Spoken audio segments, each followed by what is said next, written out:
నేను చాలాసార్లు చెప్పా. నా పని నేను ఇప్పుడు చేస్తున్న పని ఏంటంటే, దారి తప్పినటువంటి జర్నలిజంలో ఉన్నటువంటి లోపం కారణంగా గల్లంతైపోతున్న లేదా వక్రీకరించబడుతున్న వార్తల గురించి ప్రస్తావించడం తప్పించి నేను మరేం చేయట్లేదు ఇక్కడ.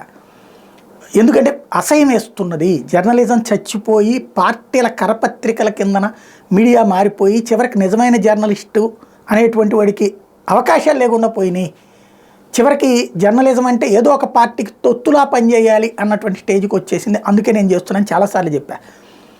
ఇప్పుడు చూడండి, రేపు ఎల్లుండి మళ్ళీ వైఎస్ఆర్ కాంగ్రెస్ పట్ల అసమ్మతులకు సంబంధించి ఈనాడు ఆంధ్రజ్యోతి వార్తలు రాస్తారు. ఇవాళ 155 మంది లిస్ట్ రిలీజ్ చేస్తారు కదా, అప్పుడు ఖచ్చితంగా కొన్ని అసంతృప్తులు ఉంటాయి కదా, ఖచ్చితంగా ఇప్పుడు అది వాళ్ళు రిలీజ్ చేస్తారు, రాస్తారు వార్తలు, అదిగో అక్కడిక్కడ అని. అదే తెలుగుదేశంలో ఈ మొన్నటి నుంచి ఈ పొత్తుల వల్ల ఎదురైనటువంటిది ఈ రోజు వరకు ఒక్క వార్త మొదటి రోజున ఏదో 2 ముక్కలు రాసేసి, అద్భుతం అన్నటువంటిదేమో పెద్దదిగా రాసి, అనర్థం అన్నటువంటిదేమో చిన్నదిగా రాసేసి కవర్ చేసుకొచ్చారు. ఇప్పుడు సాక్షి మాత్రం వైసీపీలో వచ్చినటువంటి వాటిని రాయదు, ఎందుకని వాళ్ళ సొంత పత్రిక కాబట్టి. ఇప్పుడు తెలుగుదేశం వాళ్ళకి ఎవరైతే ఎదురు తిరుగుతున్నారో వాళ్ళకి సాక్షి మాత్రమే ప్లాట్ఫామ్. ఇప్పుడు చూస్తే తాజాగా వివిధ ప్రాంతాల్లో తాను ఖచ్చితంగా పోటీలో ఉంటానని టీడీపీ తూర్పుగోదావరి జిల్లా అధ్యక్షుడు మాజీ మంత్రి కె జవహర్ ప్రకటించారు. కొవ్వూరులో ఆయన విలేకరులతో మాట్లాడారు. అదే సందర్భంలో రకరకాల ఆయన విమర్శలు బోల్డ్ అంతా. అట్లాగే టీడీపీ నాయకురాలు పీతల సుజాత నాయకులు కుట్రలు చేసి తప్పు చేయకపోయినా తన మంత్రి పదవి నుంచి తొలగించారంటూ ఆవేదన వ్యక్తం చేశారు. టికెట్ ఇవ్వకపోవడం చాలా బాధగా ఉందన్నారు. అట్లా కర్నూలు జిల్లా మంత్రాల నియోజకవర్గం టీడీపీ అభ్యర్థిగా ఎన్ రాఘవేందర్ రెడ్డిని ప్రకటించడంతో నియోజకవర్గ ఇన్ఛార్జి పాలకుర్తి తిక్కారెడ్డి అనుచరులు ఆందోళన బాటపట్టారు. శుక్రవారం మంత్రాలయంలో అనుచరులతో భారీ ర్యాలీ రాస్తారోకో నిర్వహించారు. విజయవాడ వెస్ట్ సీటు తనకే ఖరారైందని జనసేన నేత పోతిని మహేష్ ఇంటింటికి ప్రచారం చేశారు. పోతినికి టికెట్ ఇవ్వలేకపోతున్నట్టు ప్రకటించిన పవన్ హైదరాబాద్ వెళ్ళిపోయారు. దీంతో మహేష్ డివిజన్ ఇన్ఛార్జీలు కార్యకర్తలతో శుక్రవారం సమావేశమై ఆవేదన వ్యక్తం చేశారు. కార్యకర్తలు బోరును విలపించారు. పవన్ తీర్పై పోతిని మహేష్ జనసేన కార్యకర్తలు మండిపడ్డారు. ఇండిపెండెంట్గా పోటీ చేస్తానని మహేష్ హెచ్చరించారు. పెనవలు టికెట్ ఇవ్వడం లేదని బోడే ప్రసాద్కి అధిష్టానని చెప్తే చంద్రబాబు పిలుపు మేరకు ఆయన శుక్రవారం మధ్యాహ్నం వెళ్ళి గెలిచారు. బాబు ఆయనకు స్పష్టమైన హామీ ఇవ్వలేదు. చంద్రబాబు ఎంత చెప్పిన బోడీ ప్రసాద్ వెనక్కి తగ్గలేదు. నమ్ముకున్న వాళ్ళకి ద్రోహం చేసి పార్టీకి ఎలా గెలిపించుకుంటారని చంద్రబాబును ఎదురు ప్రశ్నించినట్టు సమాచారం. సీట్ లేదు, ఓటు వేయండి అంటూ యనమల కుదురు నుంచి ఆయన పాదయాత్ర చేపట్టారు. ఇండిపెండెంట్గా పోటీ చేసేందుకు రంగం సిద్ధం చేసుకుంటారు. మైలవరం టీడీపీ ఇన్ఛార్జి దేవినేని ఉమాను గురువారం రాత్రి కూడా బాబు పిలిపించారు. వసంతకు సహకరించాలని చెప్పారు. దీంతో ఆయన రగిలిపోతూ ఆగ్రహం వ్యక్తం చేశారు. పిఠాపురం సీట్లో పవన్ కళ్యాణ్ పోటీకి సిద్ధమయ్యారు. దీంతో అక్కడ టీడీపీ ఇన్ఛార్జి వర్మ అగ్గి మీద గుగ్గిలమవుతున్నారు. చంద్రబాబు స్వయంగా ఫోన్ చేసి తన నివాసానికి రావాలని పిలిచినా ముఖం చాటేశారు. తను బుజ్జగించే కంటే సీట్ ఇస్తేనే పరిస్థితి సద్దుమణుగుతుందని వర్మ గట్టిగా చెప్పారు. పెదకొరపాడు అభ్యర్థి భాష్యం ప్రవీణ్కి కేటాయించగా అక్కడ టికెట్ ఆశించిన మాజీ ఎమ్మెల్యే కొమ్మాలపాటి సీతను ఎలాగైనా ఒప్పించి ప్రవీణ్కి సహకరించాలి ఆయన చంద్రబాబు దగ్గరికి తీసుకొచ్చారు. పార్టీ అధికారంలోకి రాగానే తనకు తగిన ప్రాధాన్యం ఇస్తామని చంద్రబాబు చెప్పినా అసలు గెలుపు ఎలా సాధ్యమని శ్రీధర్ ప్రశ్నించారని సమాచారం. హెచ్చర్ల టీడీపీ ఇన్ఛార్జి ఉన్న కళా వెంకట్రావు పేరు కూడా రెండో జాబితాలో లేకపోతే ఆయన వర్గం ఆందోళనకు దిగింది. చంద్రబాబు బుజ్జిగించి చీపురుపల్లి వెళ్లాలని సూచించినప్పటికీ అంగీకరించలేదని సమాచారం. అంటే ఆయన నిలబన్నారట చీపురుపల్లి.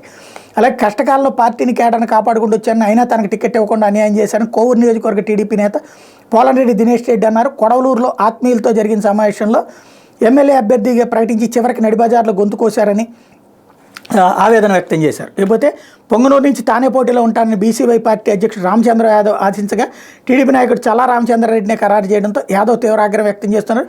వెంకటగిరి టికెట్ ఈసారి బీసీలకు కేటాయించాలని మస్తాన్ యాదవ్ మరికొందరు చేనేత కార్మికులు గట్టిగా ప్రయత్నాలు చేశారు. చివరికి చంద్రబాబు సామాజిక వర్గానికి చెందిన మాజీ ఎమ్మెల్యే కురుగొండ్ల రామకృష్ణ రెండో భార్య కుమార్తె లక్ష్మీ సాయి ప్రియ పేరుని ప్రకటించడంతో బీసీ సామాజిక వర్గానికి చెందిన వాళ్ళంతా రగిలిపోతున్నారు. డాలర్ దివాకర్ రెడ్డి చంద్రగిరి నుంచి పోటీ చేయాలని కొంతకాలంగా బ్యానర్లు ఫ్లెక్సీలతో హంగామా చేస్తూ వచ్చారు. చివరికి చంద్రబాబు సామాజిక వర్గానికి చెందిన పులివర్తి నానికి కేటాయించడంతో రెడ్డి సామాజిక వర్గానికి చెందిన వాళ్ళంతా తీవ్ర ఆగ్రహంతో ఉన్నారు. ఏలూరు ఎంపీ సీటు ఆశిస్తున్న గారపాటి సీతారామంజనేయ చౌదరికి షాక్ ఇవ్వడంతో ఆయన అమితుమి తెలుసుకునేందుకు సిద్ధమవుతున్నారు. ఇక్కడి నుంచి సుజనా చౌదరి, సీఎం రమేష్ తదితరులు పోటీకి ఆసక్తి చూపెడుతున్నారు. శుక్రవారం ఏలూరు మినీ బైపాస్లోని క్రాంతి కళ్యాణ మండపంలో ఆత్మీయ సమావేశం పేరుతో సమావేశం నిర్వహించారు.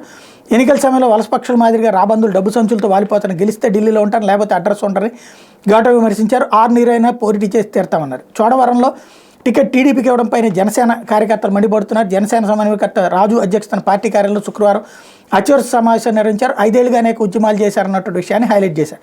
మరోవైపు జనసేన నేతలకు చిత్తూరుకు చెందిన ఆర్ని శ్రీనివాసులకు అనుచరులు తిరుపతి జనసేన నేతలు తీవ్రంగా అవమానించారు. జనసేనకు తిరుపతి అసెంబ్లీ కేటాయించిన పోటీ చేసేందుకు బలమైన నాయకులు లేరని, అందుకే చిత్తూరు నుంచి చీరలు గాజులు పంపిస్తున్నామంటూ అవమానించారని జనసేన నేత కిరణ్ రాయల్ పార్టీ అంతర్గత సమావేశంలో వెల్లడించారు. ఆర్నికి టికెట్ ఇస్తే పనిచేసేది లేదంటూ తీర్మానం చేసి ఆ లేఖను అమరావతికి పంపించారు. ఇకపోతే జనసేన పార్టీ రాష్ట్ర అధికార ప్రతినిధి అనకాపల్లి నియోజకవర్గ ఇన్ఛార్జ్ బాధ్యతలను తప్పుకున్నట్టు పరుచూరు భాస్కరరావు చెప్పారు. 5 ఏళ్లుగా పార్టీ కోసం కష్టపడితే పవన్ కళ్యాణ్ కనీసం అపాయింట్మెంట్ కూడా ఇవ్వలేదన్నారు. కొత్తగా వచ్చిన కొరతలకు టికెట్ ఇవ్వడం అన్యాయమన్నారు. ఇకపోతే రెబల్గా పోటీ చేస్తానంటే సచివేడి ప్రెస్ మీట్లో చంద్రబాబు గారు మేము చేసిన పాపం ఏంటి, భార్య బిడ్డలను వదిలి పార్టీ కోసం కష్టపడి పనిచేస్తే సచివేడి సీట్ ఎందుకు ఇవ్వలేదు, ఆదిమూలం చెత్తని వైఎస్ఆర్సీపీ టికెట్ ఇవ్వలేదు, ఆ చెత్తను మనం ఎందుకు నెత్తిన వేసుకోవాలి, నేను రెబల్ అభ్యర్థిగా పోటీ చేస్తాను, కోనేటి ఆదిమూలాన్ని ఓడించి తీరుతానని సచివేడి టీడీపీ మాజీ ఇన్ఛార్జ్ జేడీ రాజశేఖర రెడ్డి స్పష్టం చేశారు. జేడీ రాజశేఖర రెడ్డి గురువారం కుటుంబ సభ్యులతో కలిసి విలేకరుల సమావేశంలో ఆవేదన వ్యక్తం చేశారు. మరోవైపు అమలాపురం అసెంబ్లీ స్థానం పైన సర్వేలో శుక్రవారం ఉదయం నుంచి మధ్యాహ్నం వరకు మాజీ ఎమ్మెల్యే ఐతాబత్తుల అనంతరావు అభ్యర్థిత్వం మీద అభిప్రాయ సేకరణ చేశారు. మధ్యాహ్నం నుంచి సీన్ మారింది. మాజీ ఎంపీ ఏజేబీవీబీ మహేశ్వరరావు కుమార్తె పాము సత్యశ్రీ అభ్యర్థిత్వంపై ఐవీఆర్ఎస్ సర్వే మొదలైంది. ఒకే రోజు 2 పేర్లపై సర్వేతో పార్టీ కేడర్లు గందరగోళం నెలకొంది. మరోవైపు Janasena party in charge Settibathula Rajababu, parliamentary in charge DMR శేఖర్లు తమకే టికెట్ దక్కుతుందని ఆశతో ఉన్నారు.